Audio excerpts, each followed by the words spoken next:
95% కాళ్ళ గాయాలతో, తీవ్ర గాయాలతో, తమ్ముడు నువ్వు ధైర్యం ఉండు తమ్ముడు అని చెప్పి నేను పోతే, అన్నా నేను ధైర్యం చేయడను, కానీ నువ్వు ధైర్యం ఉండి ఉద్యోగం నడపన్నా, నేను కాపాడుకోవడానికి డాక్టర్లందరూ పిలుపుతానంటే, అన్న నేను చచ్చిపోతానే నాకు తెలుసు, అన్న నేను చచ్చిపోతా తెలుసు, కానీ ఒక మాట అన్నాడు, అన్న నేను చచ్చిపోతున్నది బాధ లేదే, ఏబిసిడి వర్గీకరణ చూడక చచ్చిపోతున్నది బాధ ఉన్నదన్నా, నేను చచ్చిపోతున్నది బాధ లేదన్నా, నేను చచ్చిపోతా నాకు తెలుసు, కానీ వర్గీకరణ చూడక చచ్చిపోతున్నది బాధ ఉన్నదన్నా, కానీ మీరు మాత్రం వర్గీకరణ ఉద్యమం ఆపద్దని చెప్పి వాళ్ళు సందేశించిపోయారు.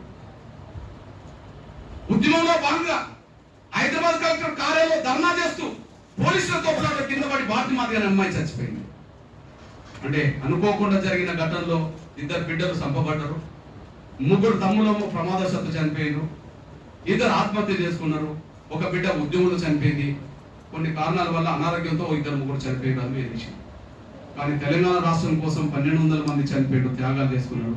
నేను త్యాగాల సంఖ్య తగ్గించాలి, అదే సమయంలో భావోద్రేకం తీసుకొచ్చి పిల్లల్ని ఇబ్బంది పెట్టద్దు, కానీ ఆత్మస్థైర్యం కోల్పోకుండా ఉద్యోగం నడపాలని అనుకున్నాం కాబట్టి ఈసారి ఇక్కడికి వచ్చేసి 30 ఏళ్ళ సుదీర్ఘ పోరాటం, త్యాగాలు తగ్గించుకున్నాం. ఒకసారి కాకపోతే రెండోసారి కాకపోతే మూడోసారి విజయం సాధించాం. కానీ ఇంకా మేము అడ్డుకుంటామని చెప్పి ఆర్థికంగా, రాజకీయంగా, మీడియా పరంగా పలుకుబడిన వాళ్ళు అడ్డుకుంటారంటే ఇప్పుడు మా నోటికాడు కూడు, పిల్లల నోటికాడు కూడు మళ్ళా కంచాన్ని గుంజుకున్నట్టే కదా. ఒకసారి కంచంలో తిండి తింటున్న సమయంలో గుంజుకుంటారు, తట్టుకుంటే, రెండోసారి కంచంలో పెడితే మళ్ళీ తీసుకుంటే తట్టుకుంటే, మూడోసారి మళ్ళీ అన్నం రెడీ చేసి మా పిల్లలకు తినబెట్టే సమయంలో మళ్ళీ గుంజుకుంటానంటే ఇది న్యాయం కాదు అనే విషయం ఎత్తిపోతున్నాను. అందువల్ల నా తమ్ములారా, ఇట్లాంటి పరిస్థితిలోనే చెరో హైదరాబాద్ పిలుపునిచ్చాం. కారణం ఏంటంటే ఎస్సీ వర్గీకరణ జాప్యం చేసినంత కాలం ఉద్యోగాలు వాళ్ళకి పోతున్నాయి. ఎస్సీ వర్గీకరణ ఆపినంత కాలం చదువుకునే అవకాశాలు మాకు దూరం అవుతుంది. ఇట్లాంటి పరిస్థితుల్లో న్యాయమైన ఉద్యమ ఆకాంక్ష నెరవేర్చుకోవాలా, మా కళ్ళ ముందు ఉద్యోగాలు పోతున్నాయి, మా బిడ్డలకు దరఖాస్తు అయిపోతున్నాయి అని చెప్పి ఇప్పుడు తమ్ముడు చెప్పాడు కదా. ఏం నువ్వు చెప్పింది ఏంటిది మరొకసారి చెప్పు.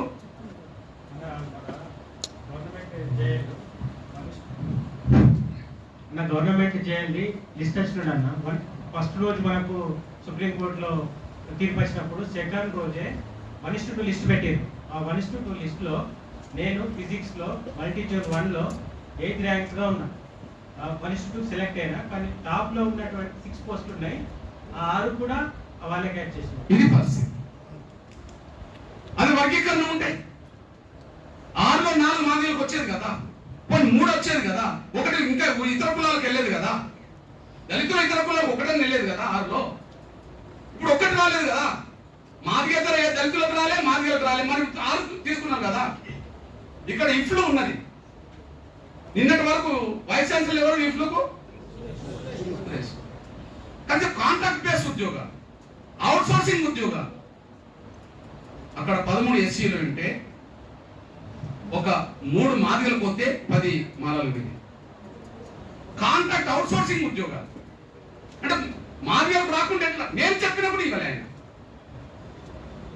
ఒక అమ్మనుడి భార్య రాజల్లే అని ఒక తమ్ముడు ఉండే హైదరాబాద్ లో, ఆయన క్యాన్సర్ ప్రాబ్లంతో కొంచెం చనిపోయిండు. ఫుల్ టైం వర్కర్, 20 ఏళ్ళు చేసినోడు. ఆయన భార్య అందులో చేస్తుంటది, అన్న కనీసం కాంట్రాక్ట్ బేస్ అవుట్ సోర్సింగ్ తీసుకోమంటే ఆయన తీసుకోవాలి. కళ్ళ ముందు అవకాశాలు పోతుంటే ఎట్లా మౌనం ఉండాలి? ఈ నేపథ్యంలోనే ఒక ప్రపంచానికి మేము ఎట్లా చెప్పాలి? ఉద్యమాల ద్వారా చెప్పాం, సభల ద్వారా చెప్పాం, ధర్నాల ద్వారా చెప్పాం, కొన్ని సందర్భంలో తగలబెట్టి చెప్పాం, కొన్ని సందర్భంలో తగలబడి చెప్పాం. కొంతమంది తగలబడ్డారు, కొన్ని సమయంలో మిలిటెంట్ ఉద్యమం చెప్పి కొంత తగలబెట్టి చేయాల్సిన అన్ని ప్రయత్నాలు చేశాం, అయినా అడ్డుకుంటామంటాను. ఇప్పుడు ఏం చెప్పాలి? మా చేతిలో, మా ఇంట్లో ఉన్న డబ్బే ప్రపంచానికి మా ఆవేదన చాటాలి. మా చేతిలో, మా ఇంట్లో ఉన్న డబ్బే ప్రపంచానికి మా ఆవేదన చాటాలి. అందుకని వేలాది గొంతుల పాటలు మాది ఆకాంక్షలకు సంబంధించినవి, లక్షల డబ్బుల మాది గుండె చప్పులు. ఈ నేల దద్దరిల్లాలి, ఆకాశం దద్దరిల్లాలి, ప్రపంచం అర్థం చేసుకున్నది. ఈ హైదరాబాద్ కాదు, ఈ నేల దద్దరిల్లేటది కూడా. ఒక ఊర్లో 10 డబ్బులు మోగితే ఊరవతలు ఉన్నది తెలుస్తుంది, వాళ్ళు సచ్చినోళ్ళకు కొడుతుండ్రా, పండుగలు కొడుతుండ్రా అని చెప్పి. ఆ ఊర్లో పోయే అవసరం లేదు, దూరంలో తెలుస్తుంటది, అరే ఎవరు చచ్చిపోయినట్టు సావు డబ్బు కొడుతుండ్రా మాదిగోలు అని చెప్పి. లేదా ఎవరో వచ్చినట్టున్నది, ఏదో ఊరేగింపు జరుగుతున్నట్టున్నది, ఆ ఊరేగింపు కొడుతున్నా అని చెప్పి మాదిగల ఆవేదన, మాదిగల గుండెల చప్పుళ్ళు ఈ ప్రపంచానికి వినపడేలా, హైదరాబాదే కాదు ఈ ప్రపంచం ఆకాశమే దద్దరిల్లేలా చేయడం కోసమే 1,00,000 డబ్బులతో దండాలనే పద్ధతిలో ఆ కార్యక్రమాన్ని జయప్రదం చేసే దిశగా నా తమ్ముడు, మాదిగ తమ్ములు ఎవరన్నా ఉంటే మీ సిద్ధాంతాలు, రాజకీయాలు, సంఘాలు కాసేపు పక్కకు పెట్టండి. మీ భవిష్యత్తు కోసం యుద్ధం జరుగుతుంది. ఆ విషయం ఏ సిద్ధాంతాలు, ఏ రాజకీయాలు మీకు ఉద్యోగాలు తెచ్చిపెట్టాం? ఏ సిద్ధాంతాలు, ఏ రాజకీయాలు, ఏ సంఘాలు, వర్గీకరణకు సంబంధించిన ప్రత్యక్ష యుద్ధంలో లేని ఏ సంఘాలు మీ బిడ్డలకు చదువుకునే అవకాశం తెచ్చిపెట్టాం? మీకు ఉద్యోగాలు వచ్చేది తెచ్చిపెట్టాం. మేము ఆర్థికంగా ఎదగడానికి తెచ్చిపెట్టాం. వర్గీకరణ లేకుండా మీకు ఎవరేం చేయాలా? వర్గీకరణ లేకుండా ఉద్యోగాలు ఎట్లా వస్తాయి? వర్గీకరణ లేని 50 ఏళ్ళు ఎందుకు నష్టపోయినాం? వర్గీకరణ రద్దు అయినాక 20 ఏళ్ళు ఎందుకు నష్టపోతున్నాం? వర్గీకరణ జరిగినప్పుడు 5 ఏళ్ళు ఎందుకు న్యాయం జరిగింది? వర్గీకరణ లేని 50 ఏళ్ళు ఎందుకు నష్టపోయినాం గతంలో? వర్గీకరణ ఉన్నప్పుడే ఎందుకు మన కొంత న్యాయం జరిగింది? వర్గీకరణ రద్దు అయిన కానీ ఎందుకు అన్యాయం జరుగుతున్నది? వర్గీకరణ ద్వారా తప్ప మన జాతి బిడ్డల భవిష్యత్తు ఇంకో మార్గంలో పరిష్కారం ఉంది. అందుకోసం 30 ఏళ్ళు ఉద్యోగం. ఇక మీరు సిద్ధాంతాలు పెట్టుకొని, రాద్ధాంతాలు పెట్టుకొని, అది పెట్టుకొని, ఇది పెట్టుకొని మీరేంది మద్దతు ఇచ్చేది? మాదిగ బిడ్డలు నాకు మద్దతు కావాలా? మాదిగ బిడ్డలు ఆ సంఘాల్లో ఉండి ఈ సంఘాల్లో ఉండి మేము మద్దతు ఇస్తున్నాం అన్న చేసేదానిక? నీ సొంత యుద్ధం కాదా ఇది? నువ్వు ఏ సంఘంలో ఉండు, నీ కులం ఏంటంటే మాదిగని చెప్పుకుంటావు కదా. నువ్వు ఏ పార్టీలో ఉండు, నీ కులం ఏంటంటే మాదిగని చెప్పుకుంటావు కదా. మీరు మద్దతు ఇవ్వాలా? నీ యుద్ధం కాదా ఇది? నా అనగాన సంఘాలకు సంబంధించిన నా సోదరులు, మాదిగేతర నా బీసీలు, మాదిగేతర నా ఎస్సీలు, మాదిగేతర నా మైనార్టీలు, మాదిగేతర నా ఓసీలు మేము మద్దతుగా ఇస్తామంటే దానికి అర్థం ఉన్నది. వాళ్ళు ముందుకు వస్తున్నారు. ఇప్పుడు మాదిగేతర సమాజంలో ఎవరున్నా మనకు మద్దతు ఇస్తే స్వాగతిస్తున్నాం, వాళ్ళని కలిసి పని చేస్తున్నాం. మీరు మద్దతు అంటే నాకు బాధ అనిపిస్తుంది. మీరు మద్దతు అంటే నాకు బాధ అనిపిస్తున్నది. ఎవరికి మద్దతు ఇస్తుండ్రు? చాలా బాధ. నీ యుద్ధం ఇది. 30 ఏళ్ళు నడుపుకుంటూ వచ్చా. తమ్ముడు చెప్పాడు, నేను అందరి దగ్గర పోయినట్టుగానే నా తమ్ముడు ఆజాద్ చంద్రశేఖర్ను కూడా కలుసుకున్నాను. నేను ఎవరిని వదలను. బతికినప్పుడు కాళేశ్వరం గారిని కూడా కలిసా. ఒక ఇంట్లో కలిశాను కాబట్టి అప్పుడు పోటీ పట్టుకెళ్ళే మాయావతి అక్కడ డోర్ కాడ నిలబడ్డది. మాయావతి ఆ రోజు డోర్ కాడ నిలబడ్డది. ఇంట్లో ఇద్దరు కలిసి మాట్లాడుకున్న సమయంలో సార్ వర్గీకరణ విషయంలో మీ అభిప్రాయం ఏందని అడిగాను. నేను రాజ్యాధికార పోరాటంలో ఉన్నా, నువ్వు వర్గీకరణ పోరాటంలో ఉన్నావు. నీ పోరాటానికి నేను అడ్డుదగలా. ఎందుకంటే పంజాబ్ నా సొంత రాష్ట్రం. పంజాబ్ నా సొంత రాష్ట్రంలో ఎస్సీ వర్గీకరణ అమలు జరుగుతుంది కాబట్టి నేను అడ్డపడ్డా, నేను తప్పుపడ్డా. అంతేకాకుండా నా సిద్ధాంతంలో ఉన్నది ఎవరి జనాభాతో వాళ్ళ వాటా అని చెప్పి. బహుజన్ సమాజ్ పార్టీ ప్రధాన భూమికలోనే ఉన్నది ఎవరి వాటా వాళ్ళకు దక్కాలని చెప్పి. కాబట్టి నేను వ్యతిరేకిస్తాను. ఈ పని నువ్వు చేసుకొని నా పని నేను చేసుకుంటాను. తప్పట్లే. ఆయన ప్రత్యక్షంగా యుద్ధంలో లేకపోవచ్చు, తర్వాత అనారోగ్యం గురైండు, ఆయన పెద్ద చనిపోయాడు. కానీ వ్యతిరేకించలే. ఆయన సొంత రాష్ట్రంలో వర్గీకరణ జరుగుతుందని ఆయన చెప్పేశాడు. తర్వాత కొంత మాయావతి రాని చెప్పు తీసుకున్నది. కానీ ఇవాళ ఉత్తరాది రాష్ట్రాల్లో బలంగా ఎదుగుతున్న యువ నాయకుడు ఎవరంటే మన ఆజాద్ చంద్రశేఖర్ అనే విషయం మనకు అందరం తెలుసు. నా తమ్ముడు చెప్పింది కరెక్టే. ఆయన ఆజాద్ చంద్రశేఖర్ వర్గీకరణకు వ్యతిరేకంగా ఉన్నాడని చెప్పి చిత్రీకరించడానికి మానవ ప్రయత్నం చేశారు. ఒక మీటింగ్ పెడితే ఆ మీటింగ్ లో వర్గీకరణ వ్యతిరేకంగానే ఆజాద్ మీటింగ్ పెడుతున్నా చెప్పి నువ్వు చెప్పిన పేరు మాజీ ఎంపీ అశకుమార్ లాంటి ఆయన ఎన్కేస్గా ప్రయత్నం చేశారు. ఇది అప్పుడే తెలిసిపోయింది. తమ్ముడు 10 డిమాండ్లలో ఎస్సీ ఎస్టీ బీసీలకు ఉపయోగపడే డిమాండ్ పెట్టాడే తప్ప ఎస్సీ వర్గీకరణ వ్యతిరేకిస్తూ ఆ మీటింగ్ లో ఒక్కటి కూడా లేదు. అది తీర్మానం. ఈ మీటింగ్ కంటే ముందే 2 గంటల పాటు నేను ఆజాద్తో మాట్లాడినా. నేను ఆజాద్ చంద్రశేఖర్తో మాట్లాడినా. నేను ఎవరిని వదలేను, అందరినీ కలుసుకున్నా కదా. ఆజాద్ చంద్రశేఖర్తో మాట్లాడి 2 గంటలు మాట్లాడిన. ఒక దిక్కు కూర్చోడు. తమ్ముడు, మనం సామాజిక న్యాయం గురించి మాట్లాడుతున్నప్పుడు ఎవరికైనా అన్యాయం జరగకుండా చూడాలి. దయచేసి నువ్వు మద్దతు ఇవ్వాలంటే అన్న నేను వ్యతిరేకించాను, పో నీ పని నువ్వు చేసుకో అని చెప్పడం జరిగింది. తమ్ముడు ఇప్పటి వరకైతే దానికి కట్టుబడి ఉన్నాడు విషయం మీరు చేసుకోగలండి. ఇది సాక్ష్యం. నేను ఎవరిని వదిలేని చెప్పాను. దయచేసి విజ్ఞప్తి చేస్తున్నా, నా తమ్ములారా, ముందు మాదిగ బిడ్డలారా, మీ సొంత యుద్ధమే. మీరు మద్దతు అనబాకండి. మీ సొంత యుద్ధం ఇది. నువ్వు ఏ సంఘంలో నుండి నీ సొంత యుద్ధం ఇది. ఎందుకంటే వర్గీకరణ జరుగుతాయి కదా, నువ్వు ఏ పార్టీలో ఉన్నా నీ బిడ్డలకు నీకు నీ పిల్లలకు వచ్చేది మేలు, వర్గీకరణ జరుగుతుంది కాదు కదా. అదే సమయంలో నా బీసీ, నా ఎస్టీ, నా మైనార్టీ, నా ఓసీకి సంబంధించిన సభ్యులు ఇక్కడికి వచ్చేసారు. ఇంతమంది వచ్చేసారు. మరి వాళ్ళు ఎట్లున్నారంటే నిజంగా ఇంకా అడ్డు తగులుతున్నామంటున్న కొద్దీ సమాజంలో వాళ్ళ మీద విపరీతమైన కోపం వస్తుంది. సమాజంలో అన్ని వర్గాల కోపం వస్తుంది. ఏంది మీరు ఇట్లా చెప్తున్నారు అని చెప్పి అట్లాంటి పరిస్థితిలో అన్నగారిన వర్గాల మద్దతు, అన్ని వర్గాల మద్దతు ఉన్నది. తమ్ముడు ఇస్మాయిల్ కూడా వచ్చి ఉన్నాడు. అందరి మద్దతు ఉన్నది. కాబట్టి దయచేసి ఈ పోరాటంలో 1,00,000 డప్పులతో మన గుండె చప్పుడు ఏదైతున్నదో ఆ గుండె చప్పుడు హైదరాబాదే కాదు ప్రపంచానికి నిలబడేలాగా చేయడం కోసం ఈ మహత్తరమైన కార్యక్రమం చేపట్టడం జరిగింది. ప్రపంచ ఉద్యమాలు ఎన్నిట్లో సాంస్కృతిక ఉద్యమం అంతర్భాగం ఉంటుంది, కానీ అది మొదటి ప్రధాన పాత్ర పోషించినట్లు లేదు. తెలంగాణ ఉద్యమంలో కూడా ప్రధాన పాత్ర ఉన్నది, కానీ అంతిమంగా రాజకీయ నాయకుడిదే పై చేయగా నిలబడ్డ చరిత్ర కనిపిస్తున్నది. నేను ఓయిలో మొట్టమొదటి కేసీఆర్ ఆమోదీక్ష చేసిన రోజు, ఆయన అరెస్ట్ అక్కడికి పోయి వచ్చిన రోజు ఫస్ట్ ఇక్కడ లాఠీ చార్జ్ జరిగింది. అప్పుడు స్టీఫెన్ రవీందర్ ఇక్కడికి వచ్చి ఉన్నాడు.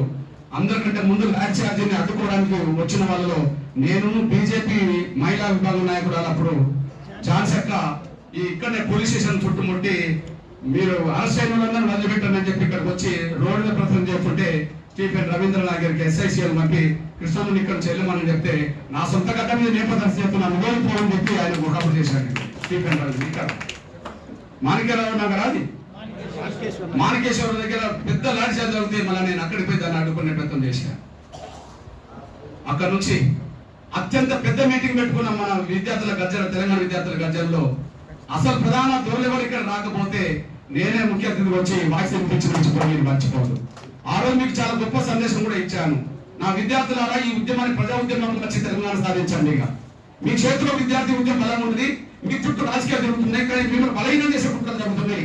మీరు దీన్ని ప్రజా ఉద్యమంగా డెవలప్ చేసుకోండి. అప్పుడు మీరు హాస్టల్ నుంచే తెలంగాణ వచ్చినాక మీరే ప్రభుత్వాన్ని ఏర్పాటు చేస్తారని చెప్పి నేను అప్పుడు సందేశం ఇచ్చాను. అమ్మో ఇదేదో ప్రమాదం అవుతుందని చెప్పి మళ్ళీ కాకతీయ యూనివర్సిటీకి వెళ్ళేటప్పటికి దూరం నా మీద దాడి చేయించిన విషయం, కాకతీయ యూనివర్సిటీలో జరిగిన దాంట్లో నా మీద దాడి చేయించిన విషయం మీరు మర్చిపోతాను సార్ అనుకుంటున్నాను. అంటే ప్రతి దశలో ఎంఆర్పిఎస్ తమ వంతు పాత్ర పోషించింది. ఎక్కడ లేదు ఎంఆర్పిఎస్. అందరికంటే ముందు రేవంత్ రెడ్డి, కిరణ్ కుమార్ గారు గవర్నమెంట్ టిఆర్ఎస్ పొలిటిక్ బ్యూరో సభ్యుడు మన చెరుకు సుధాకర్ గౌడ్ నన్ను అరెస్ట్ చేసి అక్రమ కేసు పెట్టి జైల్లో పెడితే సొంత పార్టీ లీడర్లు పట్టించుకోకపోతే ఆయన కోసం ఆమరదీక్ష చేసి ఆయనను విడుదల చేయించుకోలేదా? అక్క మన విమలక్కను అరెస్ట్ చేసి జైల్లో పెడితే మన ఓయిలోనే పెద్ద బహిరంగ సభ జరిపి మనం ఆ రోజు ఆమెను విడుదల చేయించుకునే పెద్దలో మనం విజయం సాధించలేదా? మీ అన్నగా నేను చెప్తున్నాను, ఏ ప్రతి దాంట్లో ఉన్నాం. ఇవాళ అందరి కోసం పనిచేస్తే ఆరోగ్యశ్రీ పథకం, గుండె జబ్బులతో బాధపడుతున్న పిల్లల ఉద్యోగం వల్ల 2004 ఆరోగ్యశ్రీ పథకం రాలేదా? అది అందరికి వర్తించట్లేదా? వికలాంగుల కోసం ఉద్యోగం చేస్తే వాళ్ళ పెన్షన్లు గణనీయ సంఖ్యలో పెరగలేదా? వాళ్ళకు ఎంతో ఇబ్బందులు కూడా లేరా? వృద్ధుల వితంతుల కోసం పని చేస్తే వాళ్ళకు మేలు జరగలేదా? లేదా ఆకలి కేకలు పని చేస్తే టెలివిజన్ కార్డు బియ్యం కూడా పెరగలేదా?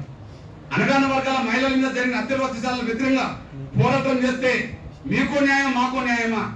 రేవంత్ ప్రియాంక రెడ్డి దగ్గర 3 బీసీలు ఒక ముస్లిం చంపేశారు. మరి అతిపూర్లో శ్రీనివాస్ రెడ్డి 3 అమ్మాయిలు బీసీలు చంపారు కదా, ఆయనకు ఎందుకు వర్తించలేదు?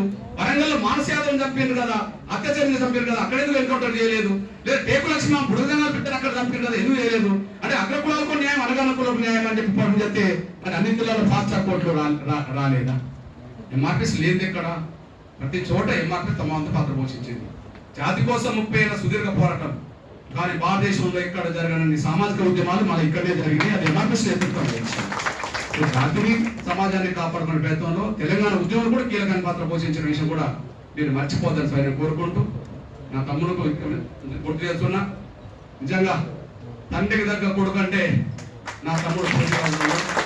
నేను చిన్నప్పుడు మాది వరంగల్లే కాబట్టి చిన్నప్పుడు పెద్దలు ముచ్చర్ల సత్యనారాయణ అంటే ఒక బలహీన వర్గాలకు ప్రతినిధి అనుకునేవాళ్ళు. ఒక బలహీన వర్గాల తరఫున ఆయన ఓడించింది ఐక్యషన్. ఓకే, అంటే వరంగల్లో కురువృత్తుడు అనబడుతున్న ఒక పెద్ద ఆయన బ్రాహ్మణ అనుకుంటా, ఆయనను ఓడించలేరు ఎవరు. కానీ అట్లాంటి కాడ ఆయనను ఓడించిన తర్వాత ఆయన పేరు ఏంటంటే ఏం చేసినప్పుడు ఆయన బలహీన వర్గాల కోసం చేస్తాడు, దళితులు బలహీన వర్గాల కోసం చేస్తాడు అనే ఒక పేరు ఆయనకు ఉన్నది. ఆ ఆనాటి నుంచి ఇప్పుడు కనిపిస్తున్నది కూడా ఆయన రూపమే, ఆయన ఆశయమే తమ్ముళ్ళు కనిపిస్తున్నది. ఇంకా నిజాయితీగా నికర్షణ ముందుకు వచ్చాడు. తమ్ముడు ఇస్మాయిల్ ఉన్నాడు. అందరి సపోర్ట్తో ఇక్కడ ఉన్నాం కనుక మీకు విజ్ఞప్తి చేస్తున్న తమ్ములారా, మీరు ఏ సంఘంలో ఉన్న మాదిగ బిడ్డలారా యుద్ధంలో కీలకమైన పాత్ర పోషించండి. అనగాన వర్గాల అండదండలతో యుద్ధంలోకి వెళ్తాం. అనగాన వర్గాల సంబంధించిన కూడా ఇప్పటికే సంఘీభావ సమావేశాలు జరుగుతున్నాయి. మాదిగ కళాకారులు, అనగాన కళాకారులు అందరూ ఏకం చేస్తున్నారు. మాదిగ జర్నలిస్టులు రేపే 10 గంటలకు అన్ని వర్గాల జర్నలిస్టులతో సమావేశం జరుగుతుంది. మన విమలక్క అన్ని మహిళా సంఘాలతో మన రేపు సమావేశం పెట్టబోతుండ్రు. ఎల్లుండి అన్ని వర్గాల మేధావులతో మన కాశ్యం మన 11 ఇక్కడ పెట్టబోతుండ్రు.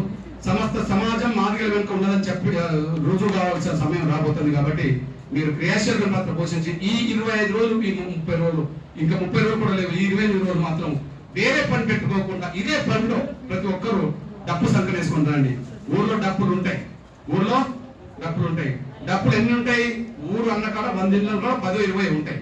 ఎందుకంటే సచ్చిటోళ్ళకు వాళ్ళకు కొత్తగా 15 ఉంటాయి. కానీ నేను విజ్ఞప్తి చేస్తున్నది అంటే 10-20 డప్పులు కాదు, ఇంటికో డప్పు కొత్తగా కొనండి, ఇంటికో మనిషిని తీసుకుంటాను డప్పు పెట్టుకోండి. ఇంటికో డప్పు కొనండి. నువ్వు డాక్టర్వా, నువ్వు లాయర్వా, నువ్వు పీజీనా, నువ్వు పిహెచ్డీ నాకు అనవసరం. నువ్వు ఎమ్మెల్యేవా, నువ్వు ఎంపీవా, నువ్వు మంత్రివా నాకు అనవసరం. నువ్వు మాదిగా అయితే డప్పు పట్టుకోరా. వర్గీకరణ సమర్థించే ప్రజాస్వామికవాదులు కూడా డప్పు పట్టుకోవతారు. తమ్ముడు వాళ్ళ ఇంట్లోంచి డప్పు పట్టుకోవతా అన్నారు. కాబట్టి నేను అంటున్నా 1,00,000 డప్పులు అంటున్నావు కానీ అవి లక్షలకు వెళ్ళబోతున్నాయి అనేసి కూడా మీరు చూస్తున్నా. 1,00,000 డప్పులు అంటున్నావు, అది లక్షలకు వెళ్ళబోతున్నాయి. ఇక 10 డప్పులు కడితేనే ఊరు దద్దరు వెళ్తారు కదా. మరి 1,00,000 డప్పులు హైదరాబాద్ వెళ్తే ఏం దద్దరు వెళ్ళాలో అప్పుడు చెప్తాం. మళ్ళీ చెప్తున్నా, ఏబిసిడి వర్గీకరణ జరిగితే విజయోత్సవ దండోరే, జరగకపోతే డప్పుల దండోరే. అది దండయాత్రలో కూడా మారుతుంది భవిష్యత్ గవర్నమెంట్ తీసుకొస్తుంది. డప్పులే దండోరే, డప్పులే దండయాత్ర చేస్తాయి. ఏ యాత్ర చేస్తాయి? గుండె చప్పులు వినిపిస్తాం డప్పులతోటి. మాదిగల గుండె చప్పులు 1,00,000 డప్పులతో వినిపిస్తాం. కానీ జరగకపోతే 100% ఉంటుంది. దాంట్లో తప్పే చెప్పు రేవంత్ రెడ్డి, ఎందుకైనా ఏదేమైనా నా జాతి భవిష్యత్తు కోసం మళ్ళీ చెప్తున్నా, కాళ్ళు పట్టుకున్న కాళ్ళు పట్టుకున్నా లేదా, నేను ఎవరి దగ్గర పోయి పదవులు తీసుకోవాలి, ఎవరి దగ్గర పోయి పాకలాడలే పదవుల కోసం, నా కండువా మారలే. మీకు హామీ ఇస్తున్నాను, ఎప్పుడు ప్రశ్నించబోతుగానే ఉంటాను. చాలా మంది ఎదురు చూస్తున్నారు, అన్న ఎప్పుడు కండువా మాట్లాడా అని చెప్పి. కండువా మార్చుకోవాలని కూడా చాలా మందికి ఉన్నది. ఎందుకంటే ఆయన ఇక ప్రశ్నించ కూడా పోతాడు కదా. ఏదో పార్టీలు చేస్తే 10 వస్తుంది, 10 వస్తే ప్రశ్నించకుండా ఉంటారు కదా. ప్రశ్నించకుండా ఉండాలని చెప్పే బ్యాచ్ కూడా ఉన్నది మనకు. ప్రశ్నించాలనేది ఒకటి ఉన్నది. నేను బయట ఉన్నా చట్టసభలకు వెళ్ళినా కండువా మారకుండానే బయట ఉంటాం, కండువా మారకుండానే లోపలికి వెళ్తాం. ఎందుకు? ప్రశ్నించడం కోసం, సమాజం కోసం. అది మాత్రం నేను గ్యారెంటీ ఇస్తున్నా. నేను ఏ పార్టీలో చేరేది లేదు, ఏ పార్టీలో చేరేది లేదు, ఏ పార్టీలో చేరేది లేదు. నా కండువా మారదు. ఏబిసిడి సాధించిన తర్వాత మీరు చూడండి, దేశం మొత్తం మీద సామాజిక అంశానికి నిజమైన అంశాలు లేవనెత్తుతారు భవిష్యత్తులో. ఒక విషయం చెప్తాను. డాక్టర్ బాబు, ఎంతో మంది పెద్ద పెద్ద నాయకులు పార్లమెంట్ ఉన్నారా లేదా? మన దళిత లీడర్లు లేరా? ఓకే, అంబేద్కర్ తర్వాత మన మాన్యశ్రీ మన జగజీవన్ రావు గారు లేరా? జగజీవన్ రావు తర్వాత మన కాంశీరామ్ గారు లేరా పార్లమెంట్? లేదా మాయావతి లేదా? నిన్నటి వరకు రామ్విలాస్ పాస్వాన్ లేరా? లేదా పాస్వాన్ కొడుకు ఇప్పుడు లేడా? లేదా అంబేద్కర్ పెట్టిన పార్టీ ఆర్పిఐ రామదాస్ అథవాలీ ఇప్పుడు మంత్రిగా లేడా? లేదా మల్లికార్జున ఖర్గే దేశంలో దళిత లీడర్ గా పెద్ద నాయకుడు కాదా? కానీ అంబేద్కర్ కాలం నుంచి కొన్ని సమస్యలు పెండింగ్ ఉన్నాయి. అంబేద్కర్ ఉన్నప్పటి నుంచే పెండింగ్ ఉన్నాయి. అవును, వాటికి పరిష్కారం దొరకాలి. వర్గీకరణ తర్వాత నేను ఆ ఎజెండా పెడతాను. ఏం దొరకాలా? అంబేద్కర్ అంటేనే రిజర్వేషన్ గుర్తుకొస్తాయి కదా మనకు. మరి న్యాయశాఖలో రిజర్వేషన్ లేవు కదా, ఆయన న్యాయశాఖ మంత్రి కదా అన్నాడు. న్యాయశాఖలో రిజర్వేషన్ లేవు కదా, ఆయన న్యాయశాఖ మంత్రి కదా. సుప్రీంకోర్టులో లేవే, హైకోర్టులో లేవే, కింద ఉన్నాయి. జిల్లా కోర్టులో కింద ఉన్నాయి, పైన ఉన్నాయా? న్యాయశాఖ మంత్రి ఉన్న కాలంలో న్యాయశాఖలో రిజర్వేషన్ లేవు. పార్లమెంట్ అంటే లోక్సభ రాజ్యసభ, పార్లమెంట్ అంటే లోక్సభ రాజ్యసభ. లోక్సభలో రిజర్వేషన్, రాజ్యసభలో లేవు. డాక్టర్ బాబాసాహెబ్ అంబేద్కర్ లోక్సభ సభ్యుడు కాదు, ఇప్పుడు రాజ్యసభ సభ్యుడే. రాజ్యసభ సభ్యుడే, రాజ్యసభలో రిజర్వేషన్ లేవు. శాసనసభలో రిజర్వేషన్ ఉంటాయి, శాసన మండలిలో లేవు. ఇక్కడ ఉన్న రిజర్వేషన్ ఎక్కడ ఎందుకు లేవు? లోక్సభలో రిజర్వేషన్ ఉన్నాయి కాబట్టి ఎస్సీ ఎంపీలు కనిపిస్తారు ఎక్కువ మంది, రాజ్యసభలో కనిపించారు కదా. ఇప్పుడు ఎగ్జాంపుల్ తెలంగాణ చూడండి. తెలంగాణలో ఎస్సీ ఎస్టీలు 5 ఉన్నారు ఎంపీ. 3 ఎస్సీలు 2 ఎస్టీలు. వరంగల్, నాగర్ కర్నూలు, పెద్దపల్లి 3 ఎస్సీ. మహబూబాద్ అండ్ ఆదిలాబాద్ 5 ఉన్నారు. లోక్సభ 5 ఉన్నారు. మరి రాజ్యసభలో ఒక్కరెందుకు లేరు? ఎస్సీ ఎస్టీ నుంచి రాజ్యసభలో రిజర్వేషన్ లేవు. శాసన మండలిలో శాసనసభలో రిజర్వేషన్లు ఉన్నాయి. 19, 12 దాకా ఉన్నాయి. 30 దాకా పైగా ఉన్నాయి కదా ఇక్కడ. మరి 30 దాకా శాసనసభలో ఉన్నారు ఎస్సీ ఎస్టీలు. మరి ఒక 3 కూడా ఎస్సీ ఎస్టీలు ఎందుకు లేరు ఇక్కడ? అంటే లేవు. మరి అంబేద్కర్ కాలం నుంచి లేవు కదా. అంబేద్కర్ కాలంలో ప్రభుత్వ రంగమే, ఇప్పుడు ప్రైవేట్ రంగం మెరుగైంది. మరి రిజర్వేషన్ కావాలా వద్దా? అంబేద్కర్ కాలంలో భూమిని జాతీయం చేయమన్నారు. ఇప్పుడు జాతీయం కాలేదు కదా. ఇవాళ నేను చెప్తున్నా, ఎస్సీ ఎస్టీలతో పాటు నా బీసీలో కూడా చట్టసభలో రిజర్వేషన్ కావాలా? అందరికీ ప్రైవేట్ రంగం రిజర్వేషన్ కావాలి. భూమి మీద న్యాయబద్ధమైన హక్కు అందరికీ కలిగి ఉండాలి. ఇవన్నీ పెండింగ్ సమస్యలే కదా. ఎస్సీ వర్గీకరణ తర్వాత దేశవ్యాప్తంగా ఈ పెండింగ్ సమస్యల మీద గలం ఎత్తుతాం. ఎప్పుడైనా పరిష్కారం అవుతుంది. ఆ గలం ఎత్తడం కోసం నేను కండువ మార్చకుండా ఉంటాను. నేను స్వేచ్ఛగా స్వతంత్రంగా ఉంటే గలం ఎత్తవచ్చు. కొన్ని పరిష్కారం జరగకపోవచ్చు. కానీ గలం అయితే ఎత్తితే రాబోయే తరాలు దాన్ని అందుకుంటాయి కదా అని చెప్పి నేను భావిస్తున్నాను. అందువల్ల మీ అన్నగా చెప్తున్నాను, ఈ ఉద్యోగం మాదిరిగా పెట్టాలి. మీరు ఆ సంఘం ఈ సంఘం అని చెప్పి మద్దతు అనే మాట అనబాకండి. ఇది మీ బాధ్యత. అదే సమయంలో అన్ని వర్గాల అండదండలతో యుద్ధం చేద్దాం. ఈ విషయంలో రాజీ పడకుండా యుద్ధం చేద్దాం. ఇక ఫిబ్రవరి 7వ తారీఖున జరగబోయే మహత్తరమైన కార్యక్రమే మన ముందు అసలు సవాల్. ఆ సవాల్ను అందరూ కలిసి స్వాగతించి స్వీకరించి ఈ క్షణం నుంచి అది సక్సెస్ అయ్యేంత వరకు ఏ ఒక్కరు వేరే పని పెట్టుకోవద్దని కూడా నేను సవినయంగా విజ్ఞప్తి చేస్తూ ముగిస్తున్నాను. ధన్యవాదాలు.